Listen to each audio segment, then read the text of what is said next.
So we're going to be showing, yeah, we're online now, so it should be showing live. And we'll give people about another 30 seconds or go,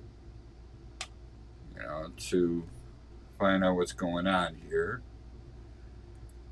And let me see if. And then, I don't know, you might have a count of how many people are watching. Like right now, there's one person watching. And hopefully they can hear us okay. Whoever's watching, oh, I got a thumbs up. That's what I wanted to hear, so they can hear us good. So we'll wait a few minutes to get started. And this is going to stay up on the Facebook group the whole time. And, so people can look at it in the future. This isn't going to be anything that's super technical. And it says you're muted. All right. Thank you for saying something.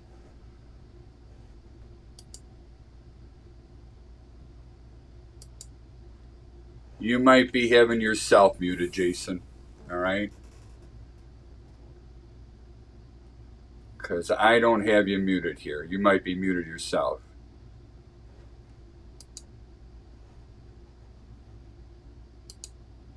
Mute. Oh, there you are. Now I did it. All right.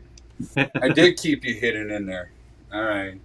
So we got a few people showing up already. We're going to talk about grounding and bonding and get this thing rolling. Okay. I got the comments over there. Okay. Hey. Yeah. Yep. All good. I can hear. And James gave us a thumbs up, which is terrific. All right. So since we're past the 4:30 mark, let's go ahead and get started. And for me, I always like to start off with definitions and try to make things kind of simple. Hopefully, Jason, you feel the same way. And the first word I think we need to know is grounding and what it is. Now, I know in the code book, they actually have a big, long, drawn-out definition when it comes to what grounding is. And that's not always me. I like things pretty simple and easy. All right. Let me get the right marker on here.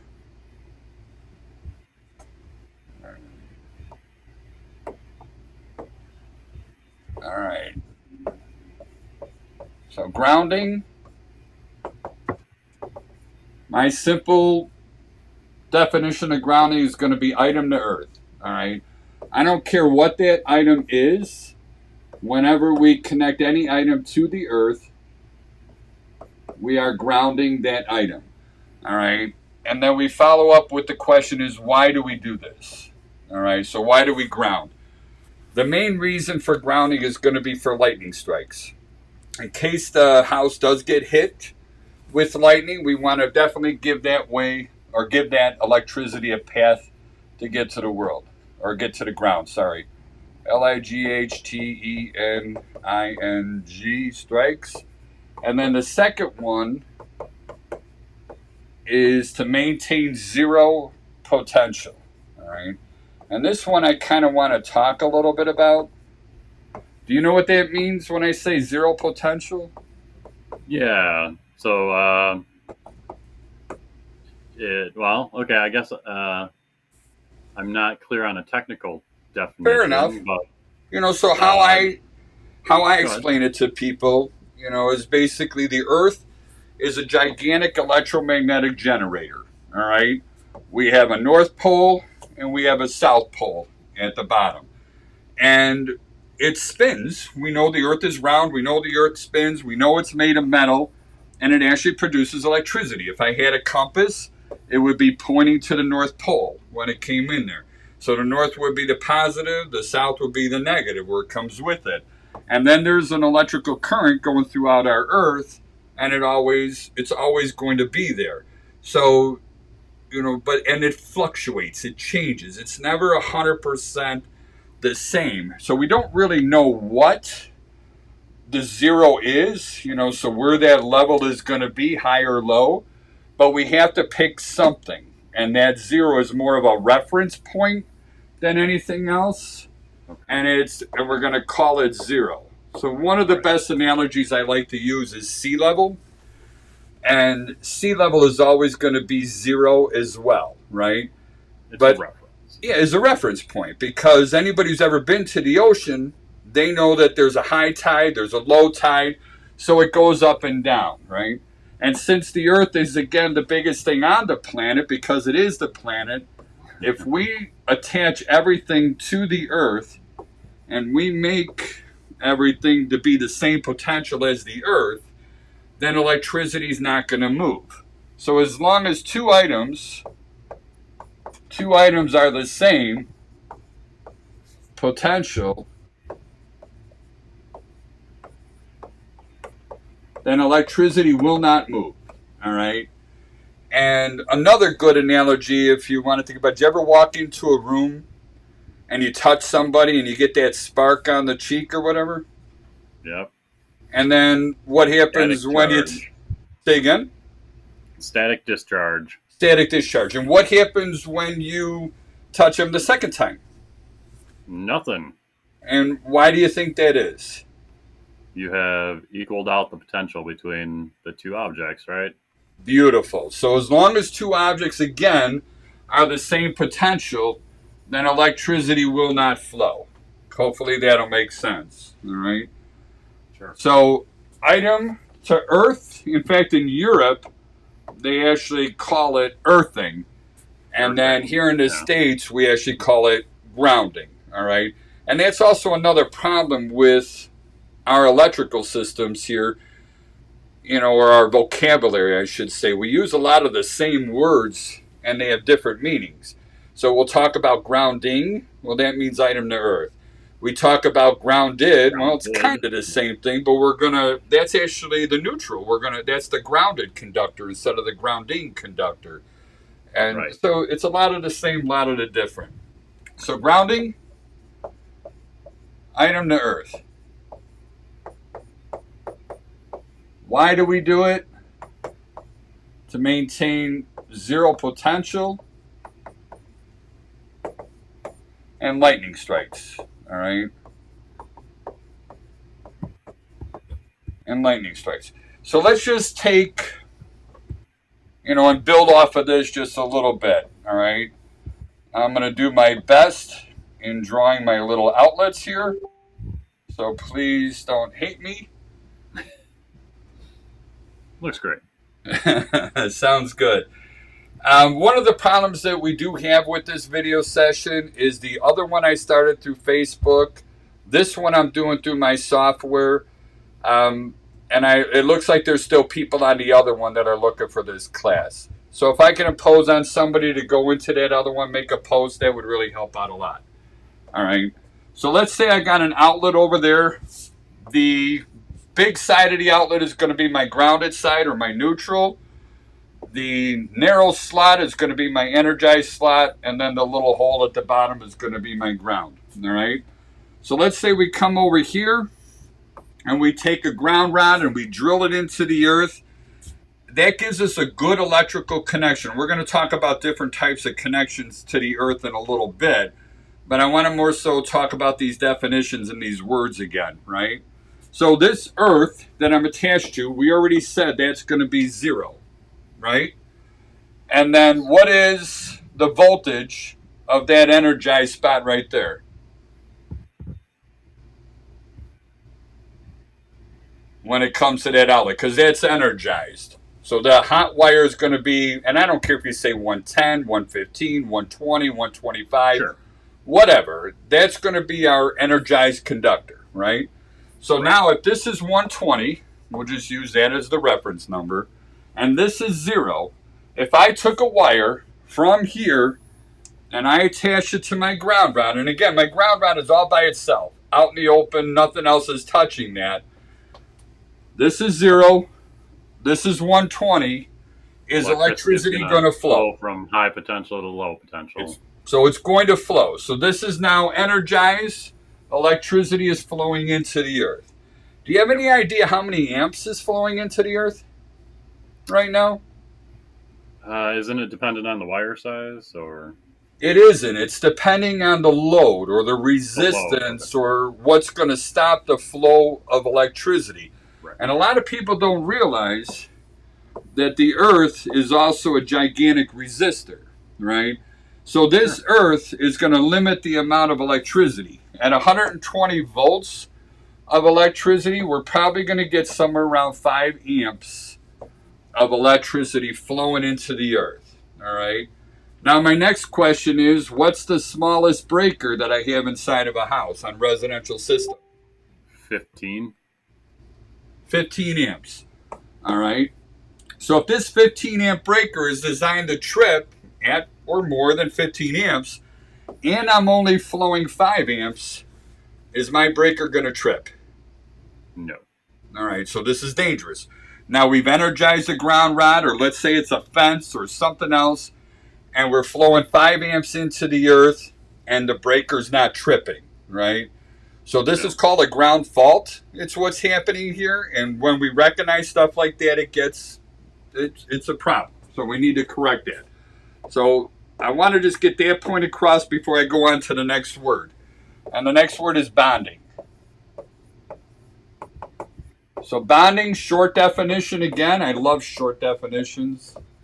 Item to item. All right. So we go back to the two people, and one walked into the room and touched the other one. All right. And this is going to be all my artist work right here. So it comes across. There's one person, and there's the other person coming in here. If they had a wire, and let's see if we could just change it to another color. If they had a wire and they were connected, and this person was building up static electricity left and right, this person would build it up just as fast. No matter what happens, they would always be the same because they're connected by that conductor. They are bonded together. All right, so item to item. If this person here, number 1, touches this person over here at number 2, are they going to get a shock? There's no extra discharge. There's no difference in potentials. Absolutely. So nothing's going to happen. So we do this item to item in case somebody touches 2 different things. So we'll go back and we'll get our human being again, you know. And the problem is if I touch item number 1 here and item number 2 over here, and they're 2 different potentials that I'm touching, that means electricity is going to flow between these 2 things. And the problem is what's located right there. And that's the human heart, right? Mm-hmm. So if you get a zap at just the right time while the heart is beating, it could put the heart in fibrillation. And remember, we live in a very reactive society, all right? People don't make rules unless somebody dies. We don't put a stoplight in on an intersection until at least 2 people died. Yes. Exactly. You know, so we're not very proactive. We're very reactive when it comes to it. So we know that if 2 different things are there and I grab those 2 different things, there's a chance that I could basically shock my heart like a defibrillator would do. And that could put me in a cardiac arrest. It could cause my heart to fibrillate, and then it's not going to beat anymore. So the goal is to make everything in the home always the same potential. So if I touch 2 different items, they're going to be there. All right. So let's go back to the pictures and stuff. We'll get those things going.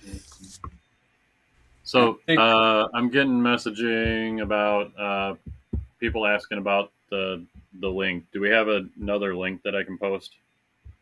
To be able to type on here, I did put to view this. To view this, it's going to be in the group. Okay. All right. And I promise next time I won't do this again. I'll just start everything with this one. Let me see here. So if they go into the group and refresh the group, this should be the first post that they see. All right. All right. So again, you got it? All right. So again, grounding, item to earth. We want to maintain our 0 potential, and we want to be for lightning strikes. Bonding, item to item, and we want to keep 2 things the same potential. So if I touch the 2 of them, I won't be the conductor that goes ahead and closes things up or shorts them out. All right. Couple other things here when we talk about voltage. We work with single phase systems when it comes in there. So we're going to have the messenger cable or the neutral or the grounded. It's all the same thing here. And then we're going to have two legs of a single phase system. So if I measure between one leg and the neutral, I'm going to get 120 volts. So again, this is 0, 120, and then the other one too is also going to be 120. They can work with each other, and that's when we can get the 240 volts out of here. We're not showing, well, I guess we are showing in the panel on the right. We are going to have another item to ground, and again, that's so we can maintain that zero potential. So if somebody's outside, they're not going to walk in the house and be a different potential as things inside the house, and we don't have to worry about them getting a shock. So different types of grounds that we're going to run into. We have a lot of these in our area with simple ground rods, all right? Sure. Typically, the two required grounding electrodes need to be at least 6 feet apart. Now, and I got this out of the InterNACHI school, and I like everything that they put in there. It's pretty accurate. But I think it should be said you don't have to have two ground rods, all right? Right. The rules, and I don't know how it works out by you in Kalamazoo. Do they allow you to do one or not?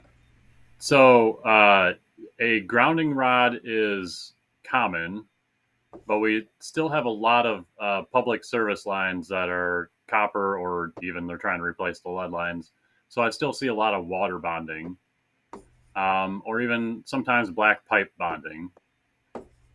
And there isn't any specific requirement that's seen that there's more than one.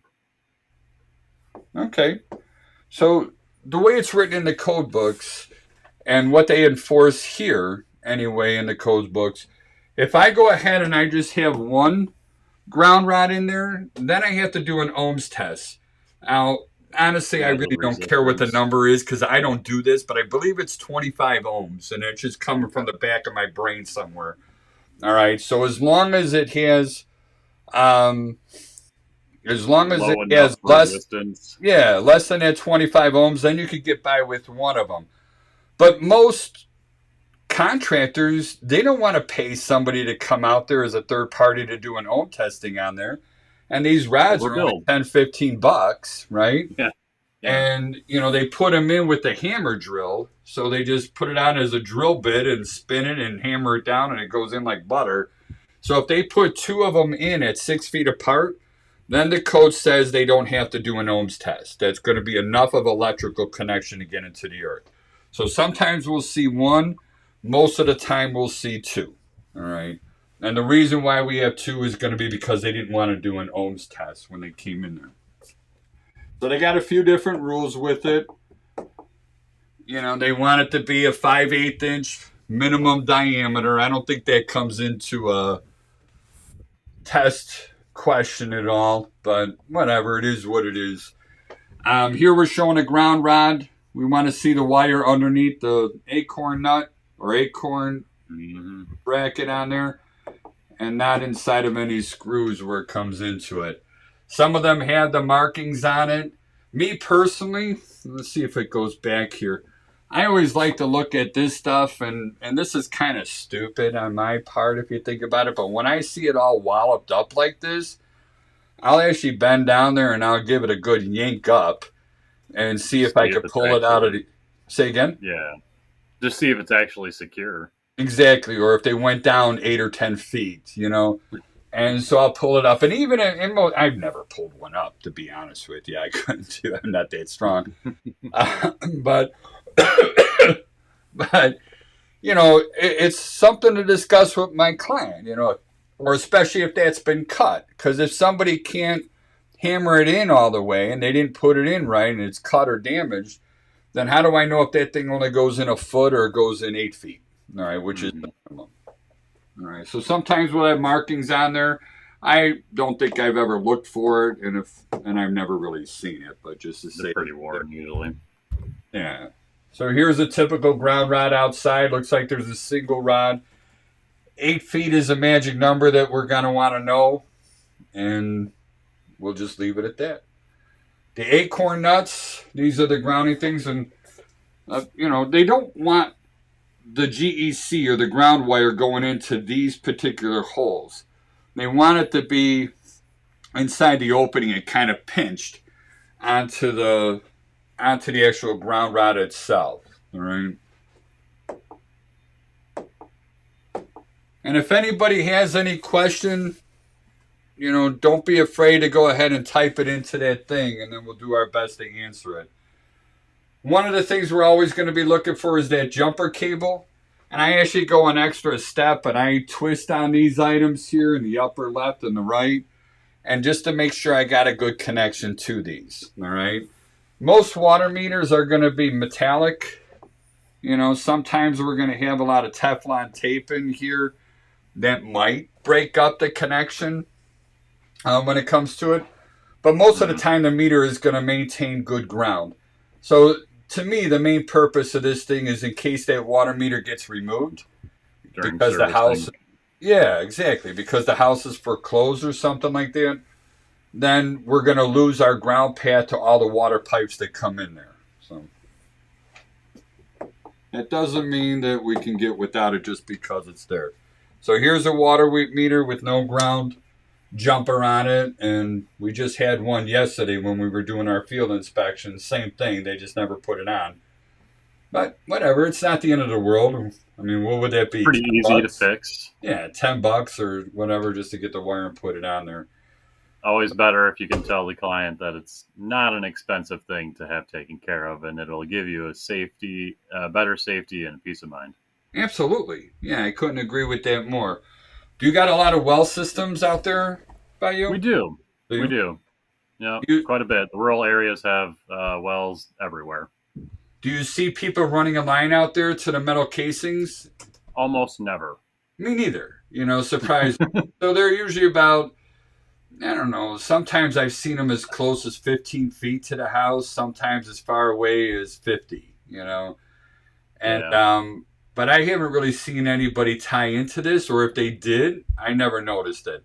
So usually on our well systems, they're going to have the ground rods in there, and they don't run it back to this. But waters, as we saw before, the water meters and the water pipes coming into the house, those are always going to be our number one primary ground. And I'm going to assume it's the same by you. Unless it's all plastic coming in. Yeah. Then it's a lot of metal in contact with a lot of earth. Yeah. Going for many miles. Exactly, and I use that same terminology: miles and miles of metal buried in the earth. I cannot get a better connection to the earth than all that steel buried in there. So that will always be my primary ground. But around here, we do a lot of secondary ground. So we'll still run it to the water meters, but we also see a lot of ground rods with them as well. All right. Next one, I just want to point out a different connection to the earth is called an UFER ground. And I don't know how much truth this is or not, but there was a guy named Thomas UFER, I think, something to do in the military, and they needed to ground those barracks or something like that, and he's the one who came up with this technique. Have you ever heard that before? I hadn't heard that story. All right. Well, it might be bull crap and it might be real. Who knows? All right. I'm going to stick with it. I don't know everything, Charles.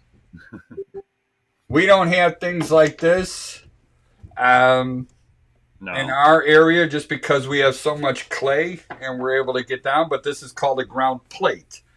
And that's going to be roughly about 30 inches below grade. And it's going to be buried flat, and then they'll take their GEC or grounding electroconductor and attach it to that. All right, steel framing. This happens a lot by us on commercial buildings, especially, what are they called? Butler buildings, or, boy, I'm drawing a blank. They're like metal, built up metal things, almost like a metal shed. Sure. I can't think of the name of it. If somebody knows what I'm talking about, please share it out there. But we get a lot of steel and stuff. Yeah. And so we get a lot of attentions to those things. Ground ring, I couldn't find a decent picture, so this looks horrible. But here they're going to take like a number 6 copper wire, bury that about 30 inches deep, and make a loop around the whole thing, around the whole house, I mean, and then tie it to that. Again, all we're trying to do is get metal in the earth so that we could let electricity even out or lightning strikes flow into the earth. All right. One of the big questions that comes up is how big does the GEC need to be? Now you're going to hear me say GEC, and when I do, I'm using it as an acronym. We're talking about the grounding electrode conductor. All right. It's a very specific wire, and it's got a lot of special rules in it. So this chart comes out of the National Electric Code. NACHI did a great job with transferring the information and making it available for us to use. So I give them an attaboy on there. Around our area, we typically are going to have a number 4 or a number 2 for our copper grounding electrode conductors. All right. And I take that back.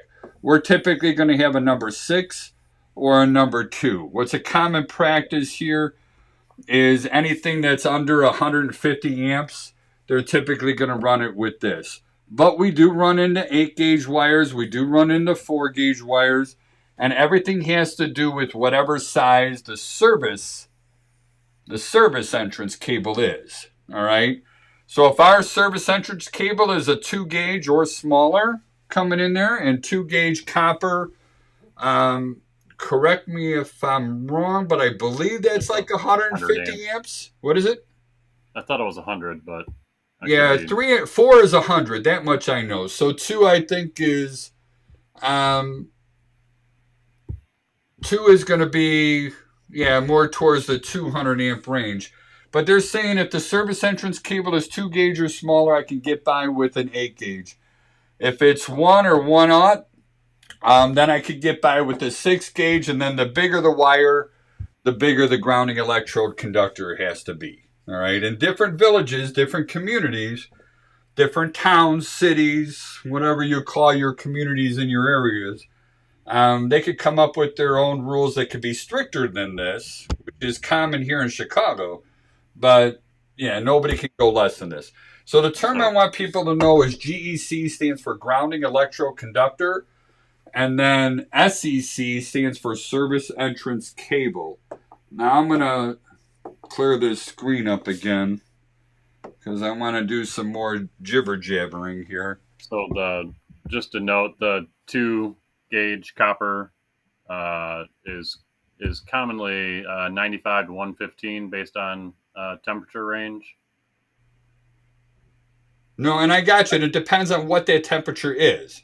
Right, all right. So when something is a non-metallic sheath, that's going to be one rating. When something comes in conduit, that's going to be another rating. Right. And we almost never have conduit around here.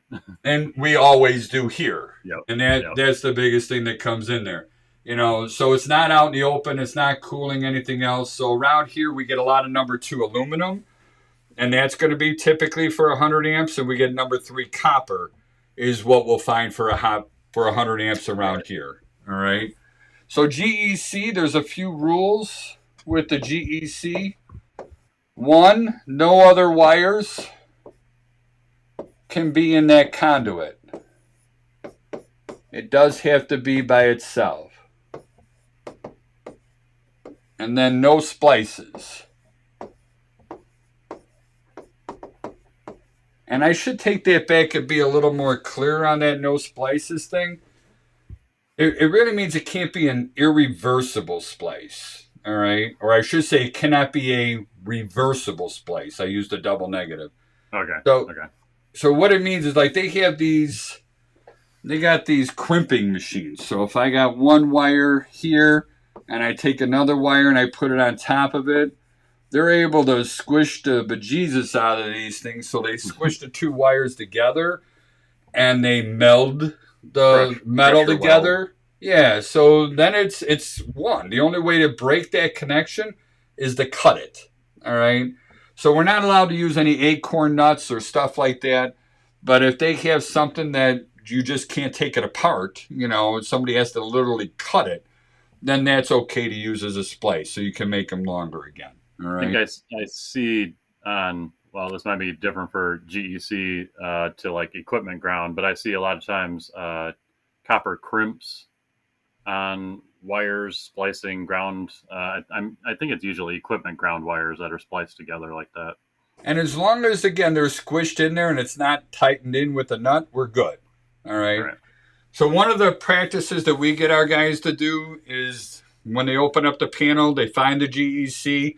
It's best to look for a single wire, check the size of it, compare it to the service entrance cables, make sure it has a minimum that size, and it could be bigger. If you have trouble finding it, look for, and again, we have a lot of conduit here. Everything is basically conduit with us. So we look for the pipe and make sure that we only have one wire going into it. And that's pretty much our clue. Now we're going to follow that conduit all the way till we get to the water pipes or the ground rods and make sure we don't run into any junction boxes. And as crazy as it sounds, and I know I'm going to get flack on this, but if we find a junction box while we're following the GEC conduit, we're going to open it up and we're going to see if there's any splices in there, and we're going to take a picture of it. All right, so that's part of what we do. I think there are times that it's appropriate to dig in a little deeper if we're trying to eliminate safety defects. I'm glad you say that. I know there's a lot of people that say, well, it's not my problem anymore. I'm just going to say let them deal with it, and that's it. So, all righty, let's get back to this.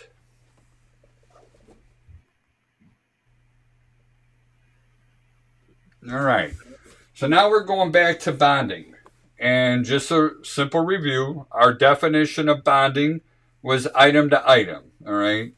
And when we're talking about the electrical system and we use the term the bond, and I like to say it like that, and actually I go into teenage, years, and I'll use the quotation marks as I'm talking, the bond. We're talking about bonding two specific items. All right. So that we're going to be bonding our grounding system to our neutral. Or your grounded conductor. Or grounded current carrying conductors. Absolutely. So when we're talking about the cases back in here, so the metal boxes, those are all going to be part of the grounding system when it comes in here. This black stuff, that's just plastic, and plastic is a good insulator when it comes in there, so that prevents the neutral from touching the ground. So we need to get through that plastic one way or another. In this case, they're using a bonding screw, and that goes through the metal neutral bus bar, through the black plastic, and all the way into the case. Obviously, this one's shorted out, but that's also a bonding screw. This is a bonding strap over here, and it just screws right into the neutral bus bar and then again into the case. Again, another bonding strap, and then this last bonding screw is pulled out. When we look at these things, they should be flush, as we're showing over here on the right-hand side. They should not be sticking out as we're seeing on the left-hand side. Oh boy, I got a lot of scribble on there. I'm sorry. That's at the service panel. More specifically, it's going to be at the first means of disconnect. All right. Now, people are going to tell you, I don't know who wrote that, but you made me laugh. Chicago says the bond. Yeah, we do. Sorry about that. So I lost my train of thought reading that whole thing there. That's awesome.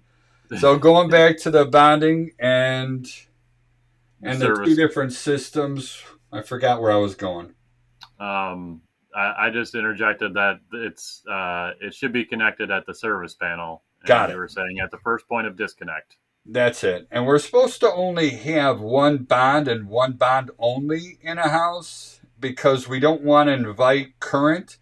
And I guess I should have brought that up. Whenever we talk about the word current, we're more specifically talking about amperage. All right. So as far as definitions go, current means amps. Plain and simple. Watts is power, currents is amps. Ohms is resistance. Mm-hmm. Voltage is pressure. All right. We should know those 4 words and how they work with each other.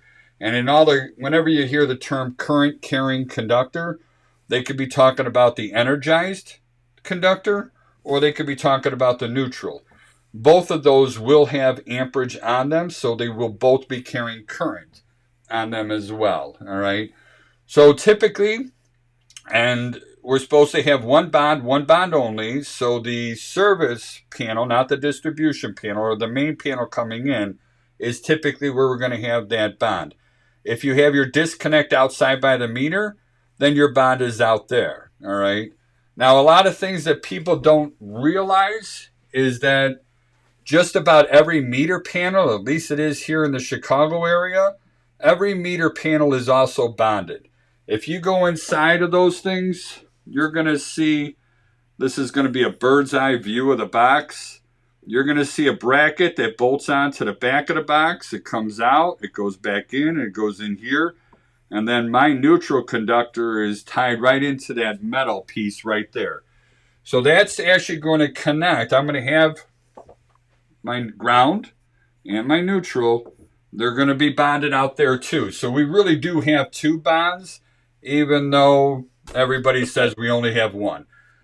We don't have the luxury of opening those up, though. Right, and that's not connected to the house grounding, though, correct? In our area, it is. So all of our conduit, everything else is all tied together. Okay. So yes, it is going to be tied together. It is going to be connected outside. Now we also want to have our meter panels and our disconnect panels. They're supposed to be back to back. So that run between the 2 of them is going to be less than 5 feet. Typically, it's only going to be a foot or a few inches. So, yeah, it's not going to be that dangerous, all right? But when we start bonding sub-panels and they start getting further away, now we have that amperage traveling on the conduit or the grounding systems, and then everything, depending on how much load is being used, we're going to have amperage on those items in between the 2 of them.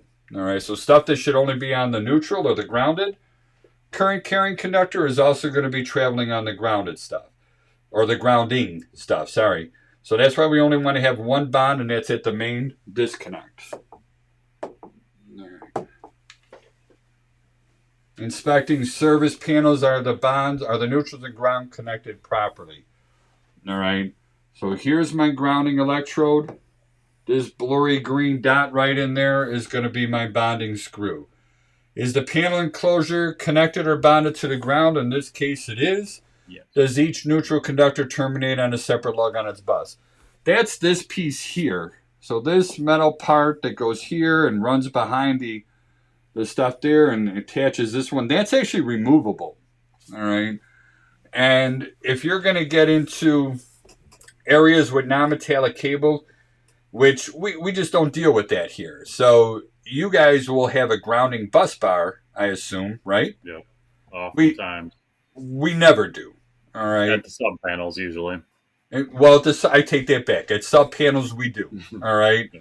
But not at the main disconnect panel. Everything's going to be tied in there. We're not going to separate our grounds and our neutrals at all. So.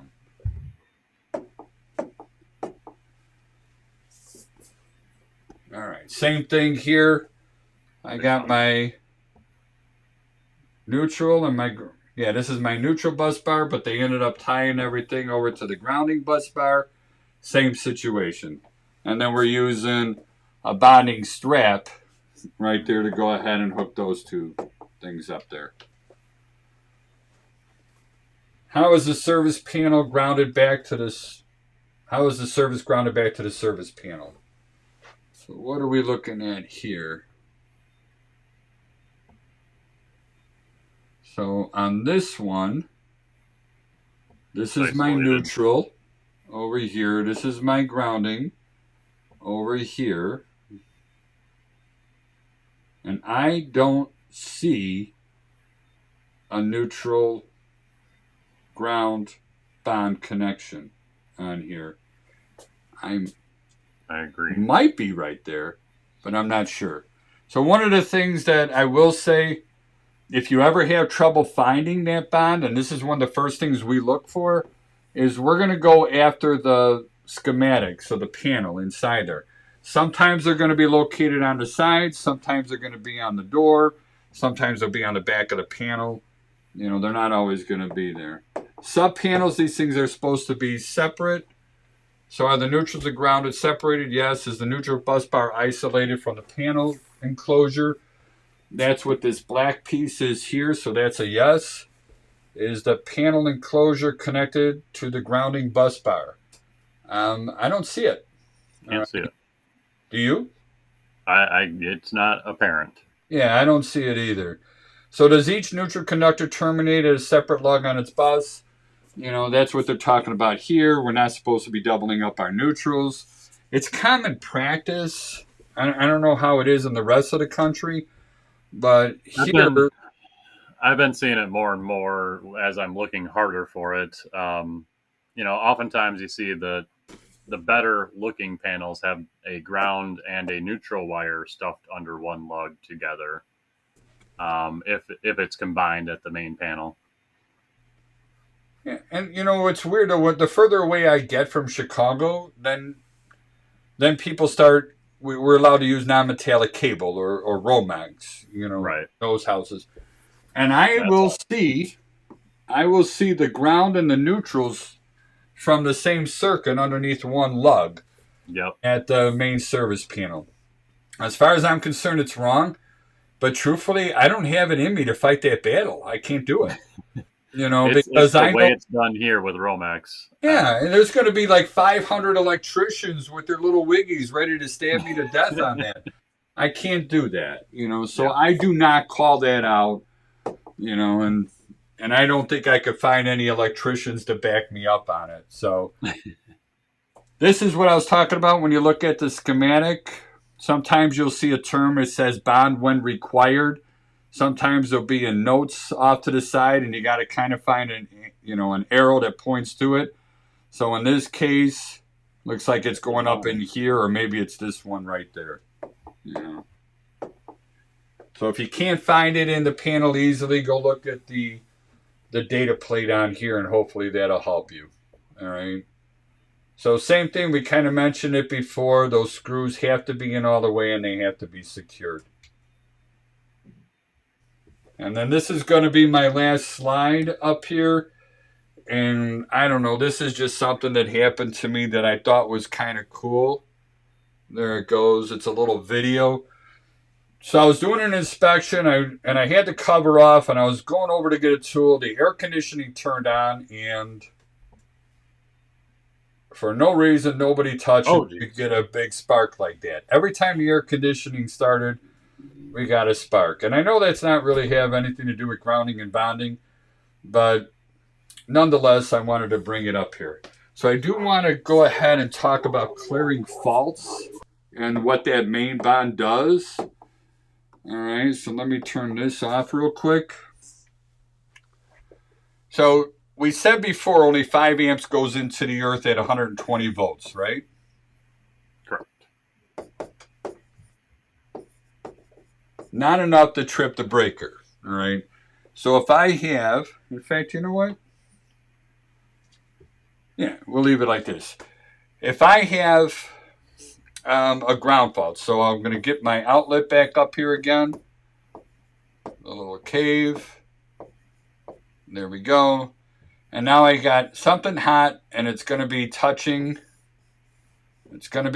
my conduit. So now I got a direct short to my conduit. All right.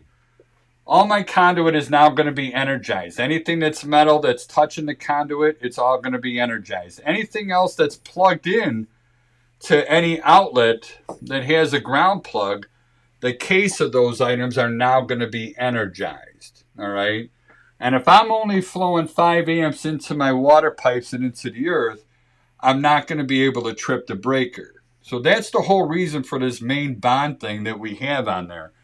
That main bond gets the electricity, well, I shouldn't say gets it off the ground, but it also, because right now our grounding system is energized, but it also energizes the neutral. I don't know if I spelled that right or not. I think so. It also energizes the neutral. Now, the neutral, that doesn't have any resistance on it whatsoever. All right, the neutral is going to allow whatever electricity is available to flow on the grid, it is going to flow. The earth is a resistor. The neutral is not.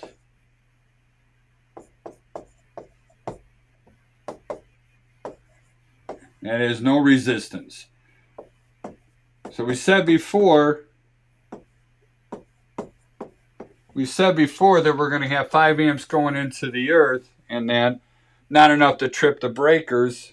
So then everything's going to be energized. Anything plugged in with the 3-prong plug is going to be energized. All of my water pipes are going to be energized. You know, every light switch, every cover plate that's screwed in there that's metal, all that stuff is going to be energized inside of a house. And only 5 amps is going to flow, just waiting for somebody else to touch something, and the breakers aren't going to trip. However, if we energize the neutrals now, unlimited flow, far more than the 15 amps, so that 15 amp breaker should trip. Even if I hit a 200 main disconnect, let's say the 15 amp breaker is broken and it didn't trip, the 200, we're going to have far more electricity than the 200 amps, so the main disconnect should trip.